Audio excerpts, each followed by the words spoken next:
있음을 믿습니다. 우리 함께 기도하시겠습니다.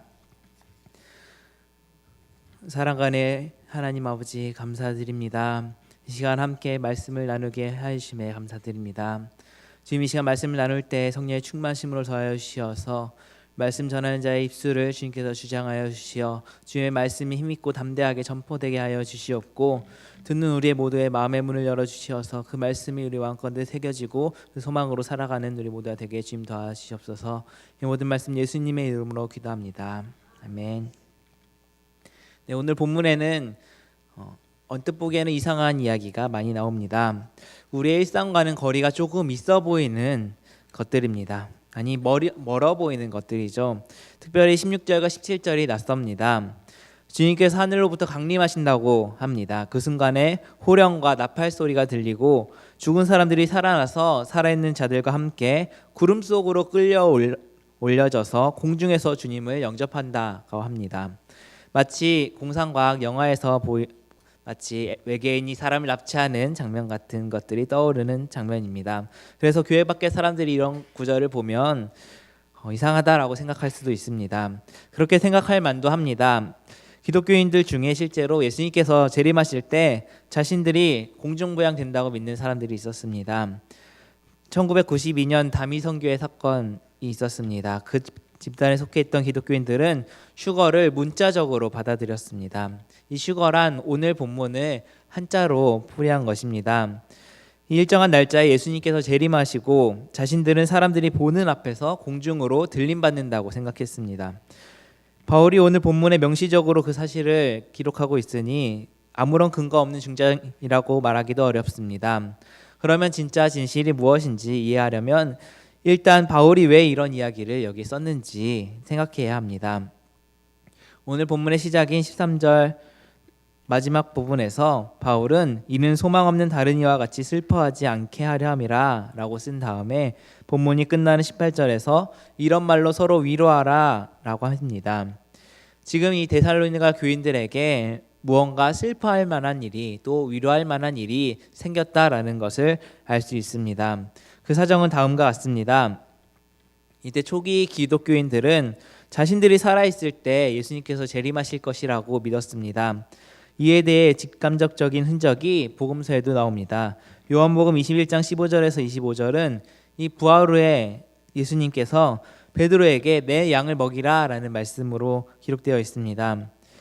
여기서 베드로는 고난도 당하리라 라는 말씀을 듣습니다. 그러자 그는 옆에 있던 요한을 가리키면서 이 사람은 어떻게 될 것이냐 라고 물어봤습니다. 예수님께서는 이렇게 대답하셨습니다. 내가 올 때까지 그를 머물게 하고자 할지라도 내게 무슨 상관이냐, 너는 나를 따르라. 네, 거기 있던 사람들은 이 말씀을 요한이 예수님께서 재림하실 때까지 죽지 않을 것이라는 의미로 받아들였다라고 기록되어 있습니다.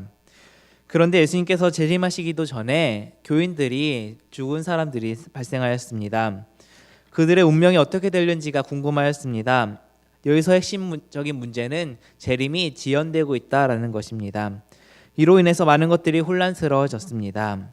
이 재림 지연 문제가 오늘 우리에게는 그다지 심각하지 않지만 당시에는 심각한 문제였습니다. 초기 기독교인들이 처한 상황을 잠깐 돌아보십시오. 그들이 추정하던 예수님께서는 십자가에 처형당하셨습니다. 당시에는 아무도 십자가에 달린 자를 메시아로 받아들이지 않았습니다. 십자가에 달린 이를 믿는다는 것은 말이 되지 않았습니다. 그런데 초기 기독교인들은 예수님께서 부활하신 사건, 그것에 대한 경험에 근거해서 십자가 사건을 오히려 구원의 길이라고 선포할 수 있었습니다. 문제는 그 부활을 사람들에게 이해시키고 설득시키기가 참으로 어렵다는 데 있습니다. 그것은 마치 신문 기자가 현장을 보고서 육하원칙에 따라서 보도할 수 있는 성질의 것이 아니었기 때문입니다. 초기 기독교인들은 이 예수님의 재림을 통해서 이 부활이 증명될 수 있다고 생각했습니다.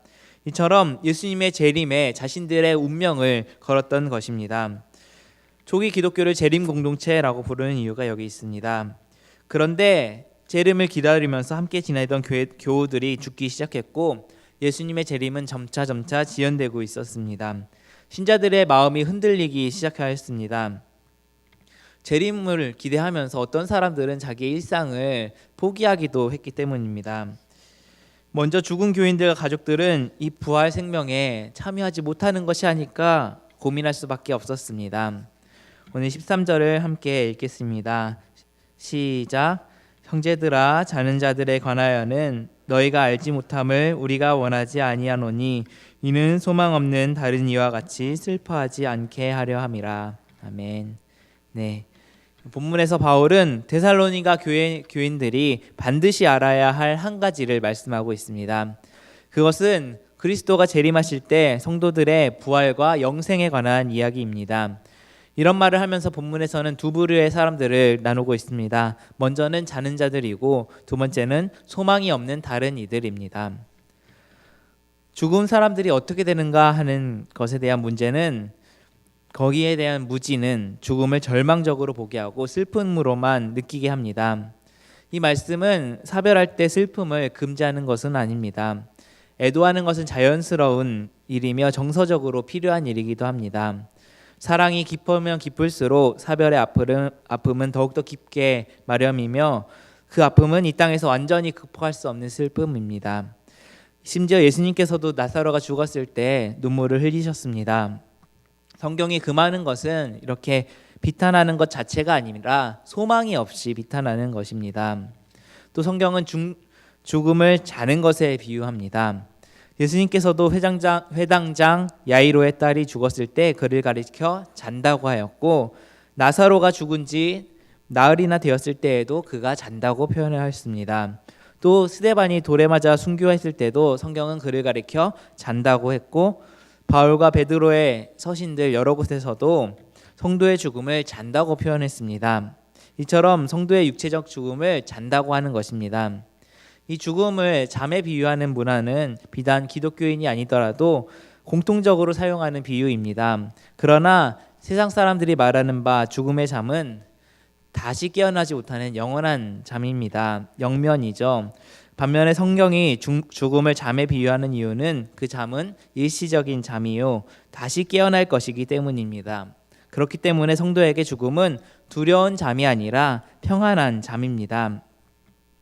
이 죽음뿐만이 그리스도의 재림까지 무덤 안에서 침대에 누워 자는 것 같이 쉽게 될 것이며, 영혼은 죽는 즉시 저 천국에서 더 충만하고 더 풍부하고 더 친밀하게 주님과 함께 영원히 거하기 시작하게 될 것입니다. 근데 소망이 없는 다른 이들은 어떤가요? 이 사람들은 믿지 않는 사람들을 가리켜 말하는 것입니다. 그것은 그 사람들이 이 땅에서의 삶이 끝이라고 생각하고 살기 때문에 소망이 없다고 표현하는 것입니다. 이 말씀을 할 당시에 살았던 데오크리투스라는 사람은 그의 글에서 희망은 산자를 위한 것이며 죽음에는 희망이 없다라고 했습니다. 철학자인 키에르케고르는 인생을 표현하기를 불안이라는 열차를 타고 절망이란 터널을 지나 죽음이란 종착역에 닿은 죽음의 존재자라고 했습니다. 이 천국에 대한 소망이 없는 자연인들이 죽음 앞에서 얼마나 절망적이며 소망 없는 자로 살고 있는지 알 수 있는 말들입니다. 그런데 바울은 성도들에게 이런 두 부류에 대해서 알기 원합니다. 그것은 성도들이 이 땅에서의 삶이 다가 아님을 말씀하고 있는 것입니다. 자칫 성도들도 현실에 충실하다 보면은 하늘을 보지 못하는 경우가 있습니다. 환란이 너무 심하면 당장 그것에서 벗어나려고 발버둥치기만 할 뿐 다음 천국을 바라보지 못하는 것입니다. 그것은 불행한 것입니다. 그래서 바울은 성도가 부활할 것, 그리고 그 받을 영광에 대해서 아는 거야말로 믿지 않는 사람들처럼 죽음과 그 뒤에 오는 세상에 대해 무지하여 절망하지 않게 되는 방법이라고 말하고 있습니다. 그래서 13절 마지막에 자는 자들이 이 사실을 알아 슬퍼하는 자가 되지 않기를 바란다 말씀하고 있습니다. 여기서 생각해 볼 때 데살로니가 교인들이 고난 속에 있고 그 중에는 죽은 자들도 있다라는 것을 볼 수 있습니다. 그들은 복음으로 인해서 고난당하고 심지어 죽임을 당했을 것입니다. 그 일로 많은 사람들이 슬픔에 잠겼습니다. 그러기에 자는 자들이 어떻게 되는지 알아서 슬퍼하지 않도록 하라라는 권면입니다. 바울은 유대교 안에서 사두개인들과 이 사두개인들은 부활에 대해서 믿지 않았습니다. 이런 현상은 유대인교인들의 문제만은 아니었습니다. 고린도 교회 안에도 또 부활을 믿지 못하는 이들도 있었습니다. 이들처럼 교회 내에도 이 부활을 믿지 못하는 자들이 있었기 때문에 바울이 말하기를 부활이 없다면 그리스도인들은 세상에서 가장 불쌍한 자라고 말하였습니다. 만약 부활이 없고 천국이 없다면 그리스도인들이 육체의 정욕을 제어하여 자기가 원하는 삶을 모두 뒤로하고 예수님을 따르며 예수님을 전하고는 삶은 모두 헛것이 되고 마는 것입니다. 그런데 천국은 어떤 곳인가요? 요한계시록 4장에서는 구원받은 자들이 천국에서 하나님 보좌를 중심으로 찬송하는 모습을 그리고 있습니다. 매일매일 예배가 일어나는 곳입니다. 여기에 대해 이사야서 43장 21절이 이러한 모습을 잘 보여주는 좋은 예입니다. 여기 이렇게 말합니다. 이 백성은 나를 위하여 지었나니 나의 찬송을 부르게 하려 함이라. 아멘. 이 말씀은 우리를 창조하신 목적이 우리가 찬송하게 하려는 것이라고 해석되고 있습니다. 마치 우리가 찬송하지 않으면 안 되는 존재, 매일매일 찬송가를 입에 달고 다녀야 할 것 같이 생각되는 말씀입니다. 하지만 그런 뜻이 아닙니다. 이 말씀이 기록되기 전에 이사야서 40장 1절부터 바라보아야 합니다.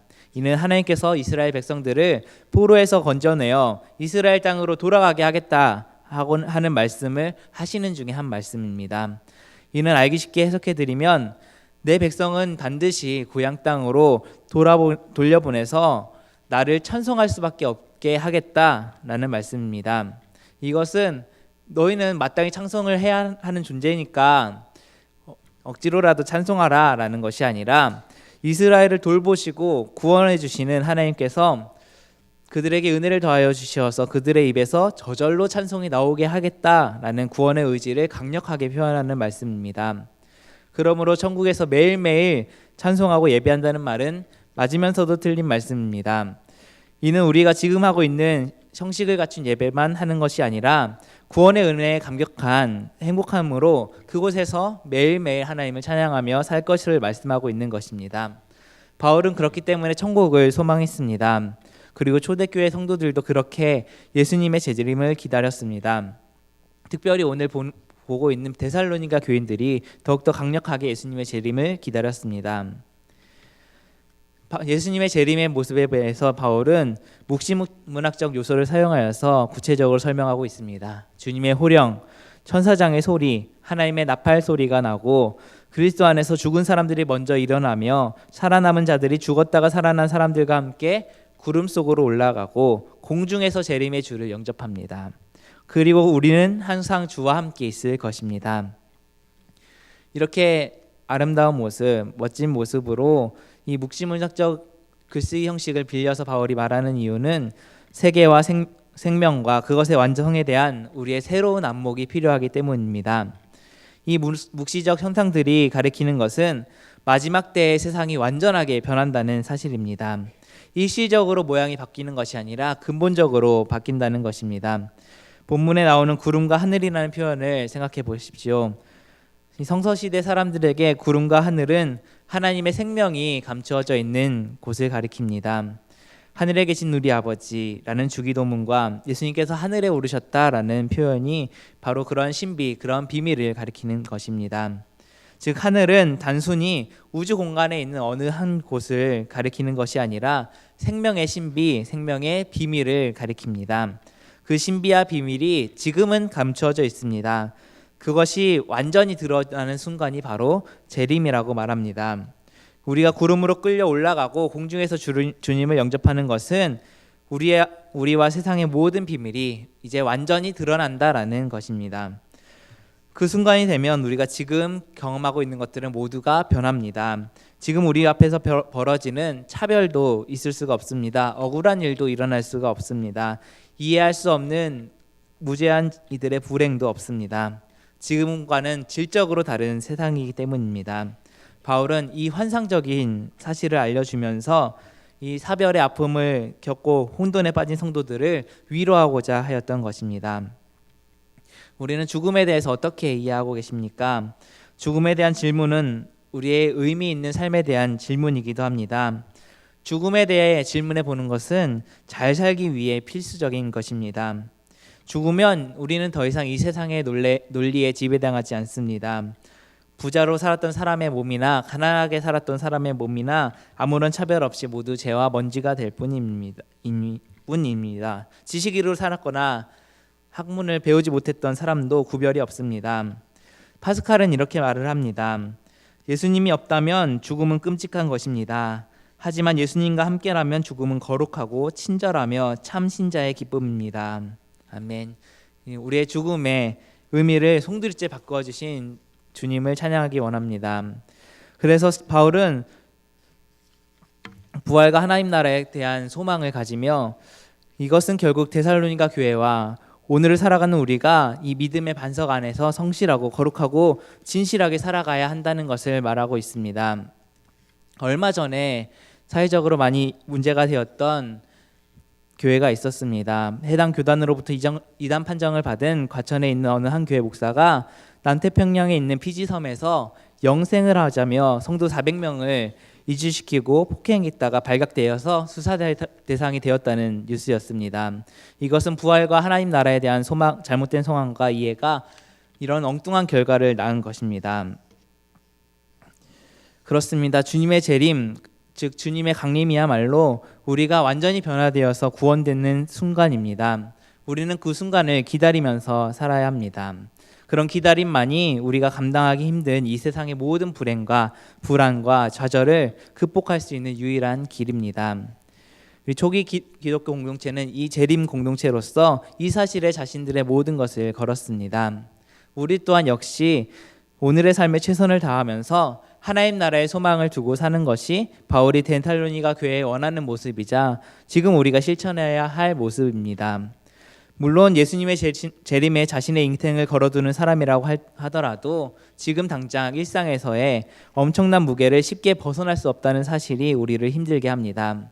우리는 여전히 사람들과 갈등을 겪고 돈 문제로 유치하게 행동할 때도 많이 있고 허무 앞에서 어쩔 줄 몰라 할 때도 있습니다. 그래서 기독교인의 삶은 예수님의 재림을 모르는 사람들의 삶보다 어쩌면 더욱더 위태롭습니다. 더 불안할 수도 있습니다. 우리가 재림의 빛을 느끼지만 실제 삶의 무게를 피할 수 없다는 딜레마를 겪어야 하기 때문입니다. 여기서 중요한 것이 있습니다. 바로 서로 위로하는 것입니다. 바울은 오늘 본문 마지막에서 이렇게 권면합니다. 그 후에 우리 살아남은 자들도 그들과 함께 구름 속으로 끌어올려 공중에서 주를 영접하게 하시리니 그리하여 우리가 항상 주와 함께 있으리라. 그러므로 이러한 말로 서로 위로하라. 아멘. 서로 위로하는 것은 제한된 사람들에게만 주어지는 것이 아니라 모든 그리스도인들이 해야 할 필수적인 사항입니다. 하나님의 나라는 결코 흔들리지 않으며 사라지지 않기 때문에 그리스도로 말미암아 받을 그 나라를 소개하고 함께 소망하는 사람들로 우리 주변을 변화시켜야 합니다. 그것이 그들에게 줄 수 있는 가장 강력한 위로인 것입니다. 베드로전서 4장 7절에서 10절을 보면 이렇게 말씀하고 있습니다.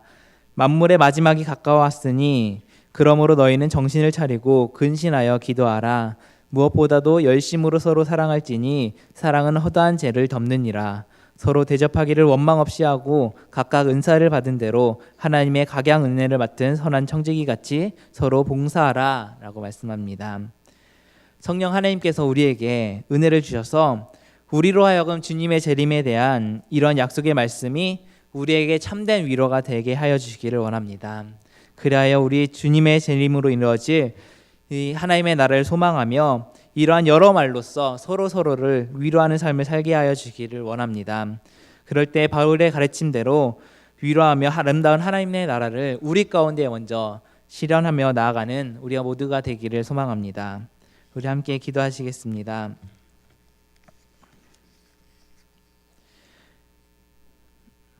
하나님 아버지 감사합니다.